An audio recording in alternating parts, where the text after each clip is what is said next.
El tema de la quinta división del Evangelio de Mateo es la oposición presente al reino de los cielos y su victoria futura. Esta narración se extiende desde el capítulo 19, versículo 1 al capítulo 22, versículo 46, y muestra cómo Jesús recibió oposición en este momento de su vida. Estos capítulos se dividen en tres secciones principales, basadas en el movimiento de Jesús. En el capítulo 19, versículo 1 al capítulo 20, versículo 16, Jesús enfrentó oposición en Judea. Allá, él tuvo que lidiar con fariseos y con la pregunta del divorcio. Él también recibió oposición que surgió a raíz de malentendidos de las riquezas y el poder. Anteriormente, en el Evangelio, Mateo había observado el principio de las tensiones entre Jesús y los líderes judíos. En esta sección, él informó que la hostilidad entera ya se había desarrollado. Por ejemplo, a veces los fariseos hacían preguntas diseñadas para atrapar a Jesús, como en Mateo capítulo 19, versículos 3 al 9, capítulo 21, versículos 16 y 23, y capítulo 22, versículos 15 al 40. Solo como un ejemplo, escuchemos el reporte de Mateo, en Mateo capítulo 22, versículo 15. Entonces se fueron los fariseos y consultaron cómo sorprenderle en alguna palabra. Al mismo tiempo, Jesús a veces retó a los líderes judíos, como lo vemos en las parábolas de los dos hijos, los labradores malvados, y el banquete de bodas en el capítulo 21, versículos 28, al capítulo 22, versículo 15. Pero el conflicto no siempre se limita a intercambios verbales. A veces era más directo y contundente, cuando Jesús volcó las mesas de los cambistas y los sacó del templo, en Mateo capítulo 21, versículos 12 al 16. Especialmente sus palabras en los 7 lamentos de maldición, del capítulo 23, versículos 13 al 35. Escuchemos cómo Jesús los reprendió en Mateo capítulo 23, versículo 15. Ay de vosotros, escribas y fariseos, hipócritas, porque recorréis mar y tierra para ser un prosélito, y una vez hecho, le hacéis 2 veces más hijo del infierno que vosotros. Desde luego que Jesús y los líderes judíos no eran los únicos personajes en estos capítulos. La hostilidad de los líderes judíos se agravó por la manera en que las multitudes seguían honrando a Jesús en ocasiones como en la entrada triunfal, en capítulo 21, versículos 1 al 11. Por toda esta sección, Jesús animó a sus discípulos a poner ese enfrentamiento en perspectiva. En Mateo capítulo 19, versículos 27 al 30, les promete que un día se van a sentar con Él en su gloria. Pero en el capítulo 20, versículos 17 al 19, también les advierte que esos días gloriosos vendrán después de que Él sufra su muerte. Inclusive, Jesús insistió que sus discípulos alcanzarían la gloria después de una vida de humilde sufrimiento. Jesús enfatizó este punto en 3 partes diferentes del Evangelio.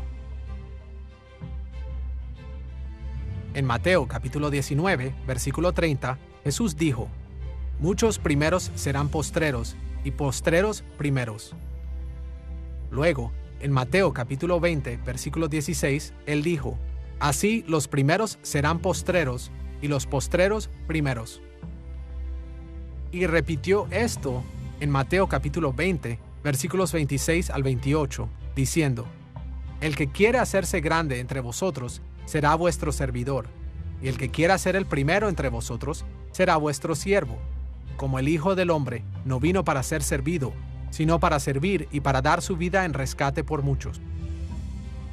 El reino de Jesús se veía extraño.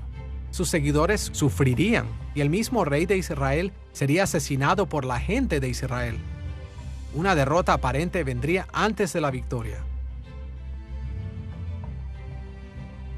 El siguiente segmento de la creciente oposición encuentra a Jesús subiendo a Jerusalén en el capítulo 20, versículos 17 al 34.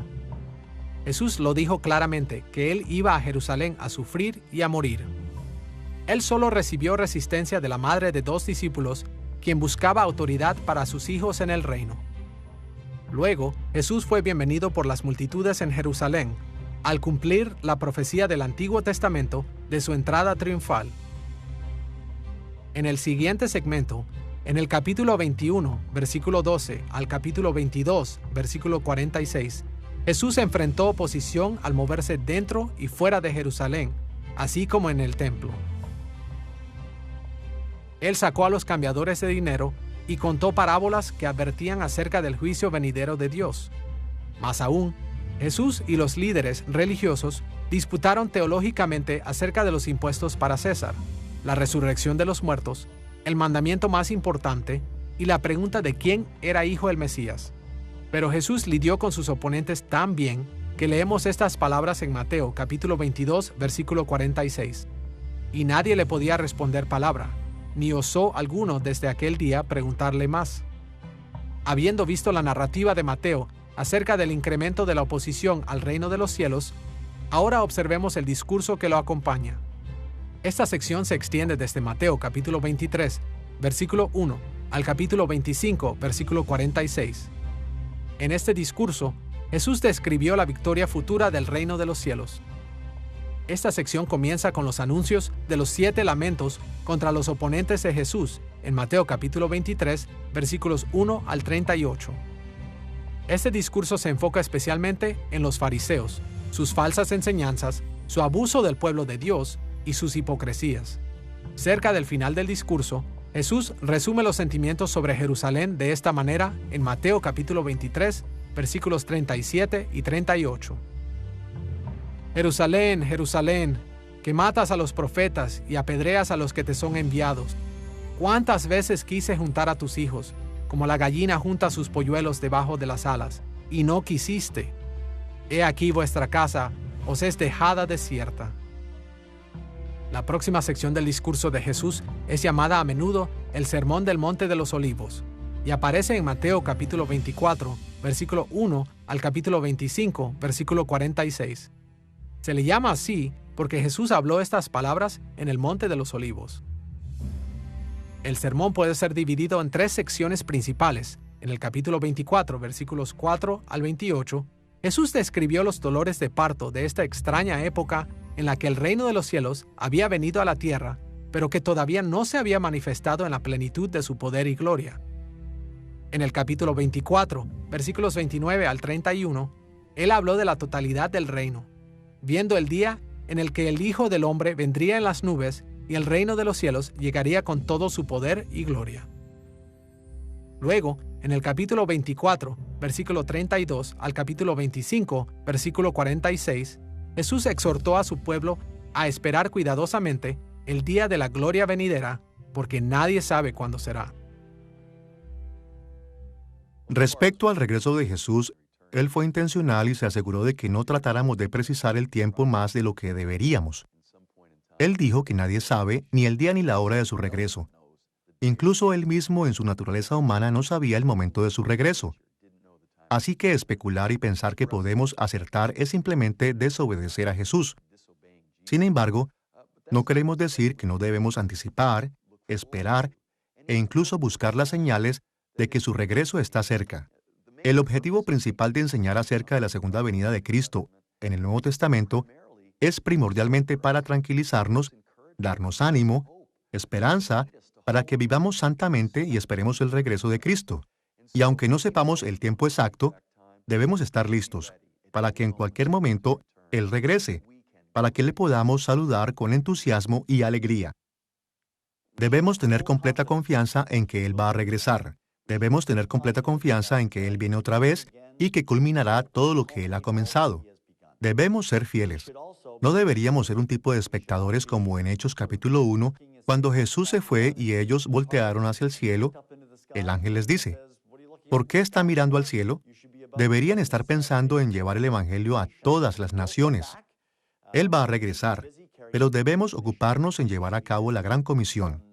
Debemos ocuparnos en el servicio de nuestro Rey, al llevar a las naciones el anuncio de que el Rey ha venido. Él viene otra vez. Arrepiéntanse y crean en el Evangelio. Deberíamos estar discipulando a los que entran al reino y profesan fe en Jesucristo, nutriéndolos para que vivan para la gloria de Dios o se sujeten a Él. Deberíamos estar viviendo para la gloria de Dios en cada aspecto de nuestras vidas, esperando constantemente por su venida y diciendo con la Iglesia en cada época, Ven, Señor Jesús. En esta quinta división principal del Evangelio, Mateo reportó que los líderes judíos rechazaron a Jesús e incluso planeaban matarlo. Pero Jesús dejó claro que todos los planes en el mundo no podrían detener el futuro triunfo del reino. Y la historia prueba que él estaba en lo correcto. Los líderes judíos lo asesinaron, pero su reino continuó creciendo. Y un día, la historia probará que la última parte también es correcta. Jesús vendrá otra vez con poder y gran gloria a traer su reino en plenitud y a premiar a su pueblo fiel con las mejores bendiciones del reino.